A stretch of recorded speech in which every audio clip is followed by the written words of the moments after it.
السلام علیکم ورحمۃ اللہ وبرکاتہ۔ الحمدللہ رب العالمین والصلاة والسلام علی من بعثہ اللہ رحمۃ للعالمین نبینا وسیدنا وقدوتنا وامامنا محمد بن عبد اللہ صلوات ربی وسلام علیہ۔ اما بعد فإن خير الحديث كتاب الله وخير الهدي هدي محمد صلى الله عليه وسلم وشر الأمور محدثاتها وكل محدثة بدعة وكل بدعة ضلالة وكل ضلالة في النار۔ قال الله تعالى في كلامه المجيد: أعوذ بالله من الشيطان الرجيم، بسم الله الرحمن الرحيم، إن الله لا يغير ما بقوم حتى يغيروا ما بأنفسهم وَإِذَا أَرَادَ اللَّهُ بِقَوْمٍ سُوءًا فَلَا مَرَدَّ لَهُ۔ اسلامی بھائیوں اور اجلاس میں شریک ہماری معزز خواتین، مائیں اور بہنیں،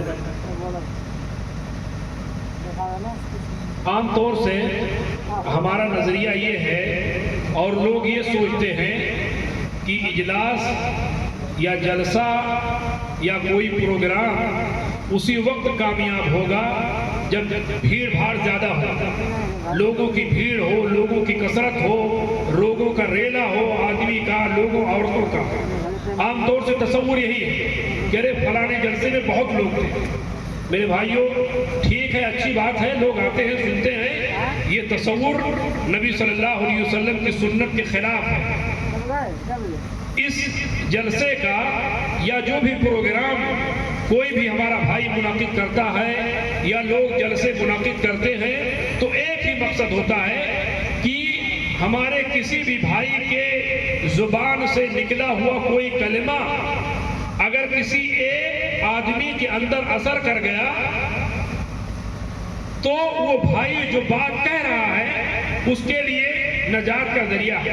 اللہ کے نبی صلی اللہ علیہ وسلم نے حدیث میں بیان کیا ہے کہ اگر آپ کی کسی ایک بات سے، اگر آپ کے کسی ایک کلمے سے، آپ کے کسی ایک جملے سے اگر کوئی ہدایت پا جائے، کوئی راہ راست پر آ جائے یا کوئی آدمی بھٹکا تھا صحیح راستے پر آ جائے، نبی صلی اللہ علیہ وسلم نے بتایا کہ دنیا کی تمام چیزوں سے بہتر ہے۔ میرے بھائیوں، ہمیں نہیں چاہیے لوگوں کی کثرت، ہمیں نہیں چاہیے لوگوں کا ریلا، ہمیں نہیں چاہیے لوگوں کو بھیڑ، ہمیں چاہیے وہ قلب سلیم، ہمیں چاہیے وہ دل جو اللہ کی بات کو سنے اور اس کا دل اندر سے یہ گواہی دے کہ اگر میں بے نمازی تھا تو تقریر سننے کے بعد، علماء کے خطاب سننے کے بعد میں انشاءاللہ نماز پڑھوں گا۔ اگر کوئی آدمی بے ایمان تھا، تقریر سننے سے پہلے، علماء کے بیانات سننے سے پہلے اگر وہ بے ایمانی کرتا تھا تو وہ یہ عہد کرے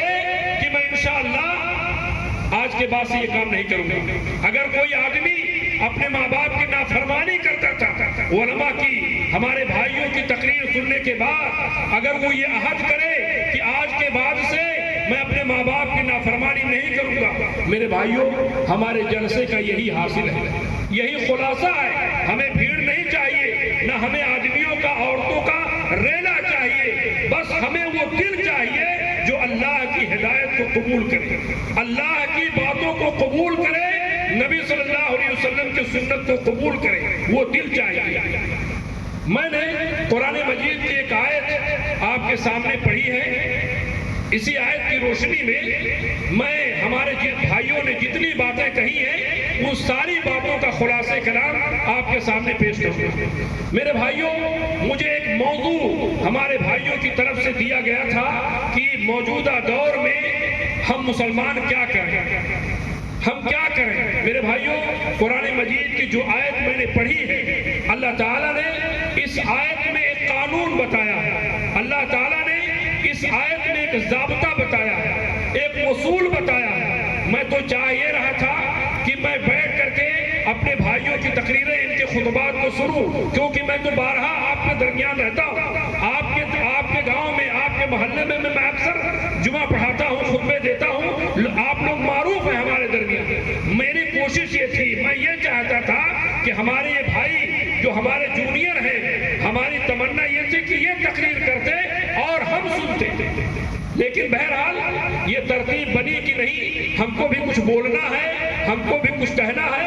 اللہ رب العالمین ہماری کوششوں کو، جس بھائی نے اس اجلاس کی اس جلسے میں جس بھائی نے جو بھی تعاون کیا ہے، اللہ تعالیٰ اس کی قربانی کو قبول فرمائے. رب العالمین جس بھائی نے جو بھی تعاون کیا ہے، جو بھی مدد کی ہے، اور جو بھی مشکلات اور پریشانیاں آئی ہیں ان کو جھیلا ہے، اللہ تعالیٰ ان کی قربانیوں کو قبول فرمائے، ان کے مدد کو قبول فرمائے. میرے بھائیوں، جو آیت کریمہ میں نے پڑھی ہے، اللہ تعالیٰ نے اس آیت میں ایک اصول بیان کیا ہے، ایک نظام اور ایک طریقہ بتایا. طریقہ یہ بتایا ہے کہ اللہ رب العالمین کسی قوم پر اس وقت تک عذاب نازل نہ، کسی قوم کی حالت کو، کسی قوم کے نظریے کو، کسی قوم کی زندگی کو، طرز زندگی کو اللہ تعالیٰ اس وقت تک نہیں بدلتا ہے جب تک وہ قوم خود اپنے آپ کو نہ بدلے.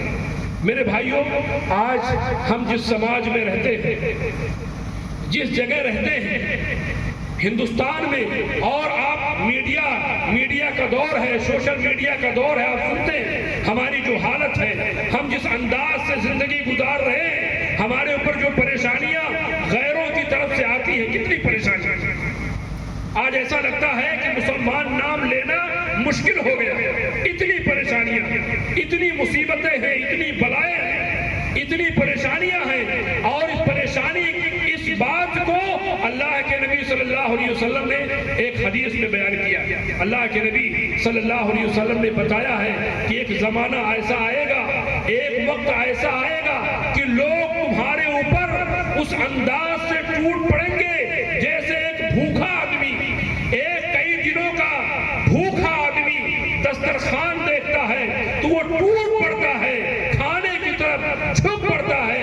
ایسے ہی اللہ کے نبی صلی اللہ علیہ وسلم نے بتایا کہ ایک زمانہ آئے گا کہ لوگ تمہارے اوپر ٹوٹ پڑیں گے تمہارے اوپر. اللہ کے نبی صلی اللہ علیہ وسلم سے صحابہ کرام نے دریافت کیا کہ اے اللہ کے نبی، کیا اس وقت ہم کم تعداد میں ہوں گے، ہماری قلت ہوگی، ہمارے لوگ کم ہوں گے؟ اللہ کے نبی صلی اللہ علیہ وسلم نے بتایا نہیں، تمہاری تعداد بہت زیادہ ہوگی، تعداد بہت زیادہ ہوگی. آج آپ بتاؤ کتنے مسلمان ہیں؟ ہمارے پاس ہمارا اپنا ملک ہے، ہمارے پاس اپنی بستی ہے، ہمارے پاس اپنا علاقہ ہے.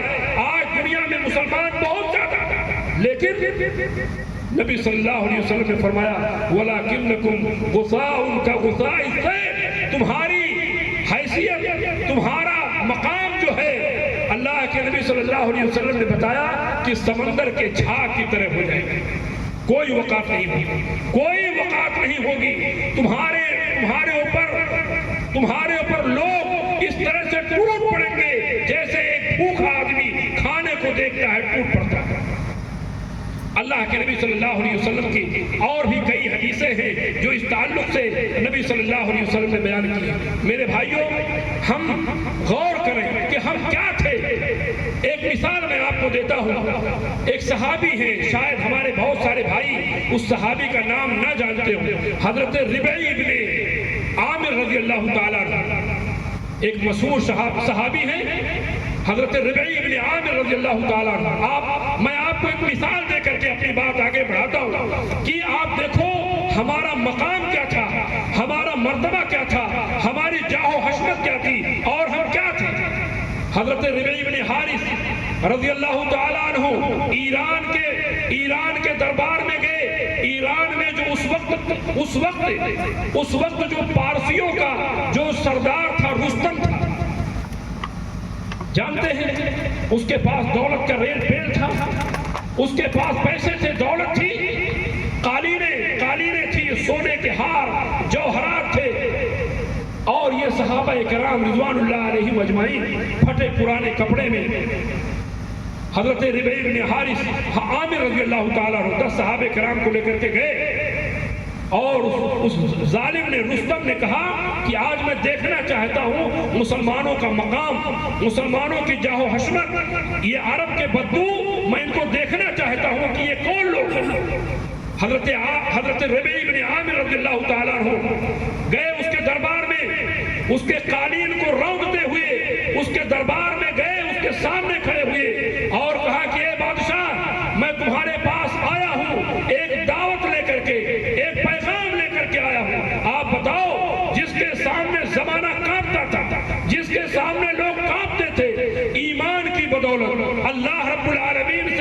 تعلق کی بدولت، اللہ رب العالمین سے تعلق کی بدولت آپ دیکھو وہ پھٹا پرانا کپڑے میں ملبوس وہ صحابی بادشاہ کے پاس جاتا ہے اور کہتا ہے کہ میں پیغام لے کر کے آیا ہوں، ایک میں دعوت لے کر کے آیا ہوں، میں یہ کہتا ہوں کہ تم جو لوگوں کو اپنی جو تمہاری رعایا ہے اور تم ان کو حکم دیتے ہو کہ میری عبادت کریں، میری بندگی کریں، میں یہ چاہتا ہوں، میری یہ دعوت ہے کہ تمہاری یہ رعایا تمہاری عبادت کے بجائے اللہ کی بندگی کرے، اللہ کی عبادت کرے، اور تمہاری سلطنت میں جو ظلم ہے، تمہاری سلطنت میں جو دغابازیاں ہیں، میں چاہتا ہوں کہ یہ ختم ہو اور سارے کے سارے لوگ اسلام کے متوالے بن جائیں، اسلام کے عدل کی طرف آ جائیں، اسلام کے انصاف کی طرف آ جائیں۔ تو میرے بھائیوں، میں کہنا یہ چاہتا ہوں کہ یہ ایمان تھا، یہ ایمان تھا،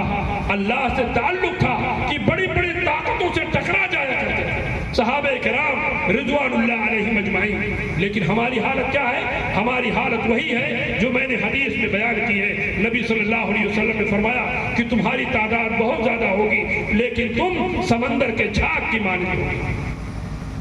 اور یہاں میں ایک بات اور کہہ کر کے میں اپنی بات آگے بڑھاؤں گا۔ میرے بھائیوں، اگر آپ کے پاس وسائل بہت زیادہ ہوں لیکن اگر اللہ سے تعلق آپ کا مضبوط نہیں ہے، اللہ پر ایمان آپ کا مضبوط نہیں ہے، آپ کے پاس دولت کتنی ہی کیوں نہ ہو، آپ کے پاس روپیہ پیسہ کتنا ہی کیوں نہ ہو، وسائل کتنے ہی زیادہ کیوں نہ ہو، لیکن اگر رب سے آپ کا تعلق مضبوط نہیں ہے، اللہ پر آپ کا ایمان مضبوط نہیں ہے، تو آپ کچھ نہیں کر سکتے، آپ کچھ نہیں کر سکتے۔ میں ایک مثال دیتا ہوں، تاریخ کی ایک مشہور کتاب الرحیق المختوم مولانا صفی الرحمن مبارک پوری رحمۃ اللہ علیہ، یہ تاریخ، یہ سیرت رسول پر ایک جامع کتاب ہے۔ ہم میں سے کتنے ایسے لوگ ہیں جانتے ہی نہیں کہ سیرت الرحیق المختوم ہے کیا؟ ہر گھر میں یہ کتاب ہونی چاہیے۔ سیرت کی یہ کتاب رسول اللہ کی بایوگرافی ہے، رسول کی سیرت ہے، رسول کی زندگی کا پوری حیات کریمہ کو حضرت مولانا صفی الرحمن مبارک پوری رحمۃ اللہ علیہ نے اس کتاب میں پیش کیا۔ یہ کتاب ہر گھر میں موجود ہونی چاہیے۔ بچے اس کتاب کو پڑھیں، بچیاں، مائیں، سارے لوگ اس کتاب کو پڑھیں اور دیکھیں نبی صلی اللہ علیہ وسلم سے کی زندگی کیسی تھی، آپ کا تعلق اللہ سے کیسے تھا، نبی صلی اللہ علیہ وسلم نے جنگیں کیسے لڑی۔ تو میں بتا یہ رہا تھا کہ جب اللہ رب العالمین سے تعلق کمزور ہوتا ہے، اللہ رب العالمین سے پر ایمان کمزور ہوتا ہے، تو میرے بھائیوں، وسائل کتنے زیادہ کیوں نہ ہو، مال کتنا زیادہ کیوں نہ ہو، طاقتیں کتنی زیادہ کیوں نہ ہو، اگر ایمان اللہ پر نہیں ہے تو وسائل اور سارے کے سارے مال دھرے کے دھرے رہ جائیں گے۔ میں ایک مثال دیتا ہوں، تاریخ کے اندر ایک غزوہ، ایک لڑائی لڑی گئی ہے جس کو ہم کہتے ہیں غزوہ حنین، بڑی مشہور جنگ ہے غزوہ حنین، یہ بڑی مشہور جنگ ہے۔ اللہ کے نبی صلی اللہ علیہ وسلم کے صحابہ اس جنگ میں 12,000 کی تعداد میں تھے، 12,000 کی تعداد میں تھے۔ کبھی کسی جنگ میں اتنی بڑی تعداد نہیں تھی، 12,000 کی تعداد تھے صحابہ کرام کے۔ اور اس جنگ میں نبی صلی اللہ علیہ وسلم کے ساتھ کچھ ایسے مسلمان بھی تھے جو نئے اسلام قبول کر کے آئے تھے، نئے مسلمان آئے ہوئے تھے، نو مسلم تھے۔ اللہ کے نبی صلی اللہ علیہ وسلم جب گئے لڑائی کرنے کے لیے تو بعض لوگوں نے کہا کہ 12,000 کا لشکر ہے، کون ہم کو ہرائے گا؟ 12,000 کا لشکر ہے، کون ہم کو ہرائے گا؟ جنگ تو جیتی ہوئی، جنگ تو ہم جیتے ہوئے ہیں، ہمارے پاس طاقت ہے، پاور ہے۔ میرے بھائیوں، اللہ کو یہ بات ناگوار گزری، طاقتیں کتنی بھی کیوں نہ ہو، پاور کتنا بھی کیوں نہ ہو، آپ کے پاس کتنا ہی کیوں نہ ہو، کچھ ہو، لیکن اگر اللہ رب العالمین پر ایمان نہیں ہے، اللہ سے تعلق مضبوط نہیں ہے، اللہ رب العالمین نے قرآن میں فرمایا ہے وَإِذْ أَعْجَبَتْكُمْ كَثْرَتُكُمْ کہ مسلمانوں تم یاد کرو جب تم اس گھمنڈ میں ہو گئے کہ ہماری تعداد تو بہت زیادہ ہے، یہ جنگ تو ہم جیت گئے ہیں۔ آپ جانتے ہیں غزوہ حنین، اللہ کے نبی صلی اللہ علیہ وسلم کے صحابہ کرام اور طائف کے 2 قبیلے، ان کے درمیان یہ جنگ ہوئی تھی، اور جو کفار کے 2 قبیلے تھے یہ تیر انداز اللہ کے نبی صلی اللہ علیہ وسلم کے صحابہ کرام پر انہوں نے تیر اندازی کی اور صحابہ کرام بھاگنے لگے، میدان چھوڑ کر بھاگنے لگے۔ اللہ کے نبی صلی اللہ علیہ وسلم نے صحابہ کرام کو آواز لگائی، انا النبی لا کذب انا ابن عبد المطلب، کہ اے لوگوں میں جھوٹا نبی نہیں ہوں، میں سچا نبی ہوں، میں اللہ کا نبی ہوں، میں عبد المطلب کا بیٹا ہوں، تم میدان چھوڑ کر کے کیوں بھاگ رہے؟ اللہ رب العالمین کی طرف سے مدد آئی، اللہ کی طرف سے مدد آئی۔ اگر وہ مدد نہیں آئی ہوتی رب العالمین کی طرف سے تو وہ جنگ صحابہ کرام ہار گئے۔ اللہ کی طرف سے مدد آئی۔ اللہ نے قرآن میں کہا ہے کہ پھر ہم نے اپنے رسول پر اور صحابہ کرام پر مدد نازل کی اور کافروں کو عذاب میں مبتلا کیا۔ تو میرے بھائیوں، اس جنگ سے، اس واقعے سے خلاصہ یہ نکلتا ہے، بات یہ نکلتی ہے کہ آپ کے پاس پاور کتنا ہی کیوں نہ ہو، طاقت کتنی ہی کیوں نہ ہو، کبھی اپنے طاقت پر نہیں اترائیں، کبھی اپنے پاور پر نہیں اترائیں، کبھی اپنے مال پر نہیں اترائیں۔ جو باتیں میں بتاؤں گا وہ کام کریں تاکہ رب العالمین سے آپ کا تعلق مضبوط ہو۔ میرے بھائیوں، جب صورتحال یہ ہے کہ ہم اتنی پریشانیوں میں ہیں، اتنے مسائل میں ہیں، تو آخر ہم کریں کیا؟ آج کے دور میں ہماری ذمہ داری کیا ہے؟ ہم کریں کیا؟ ہم کیا کریں تاکہ ہماری دنیا بھی مضبوط ہو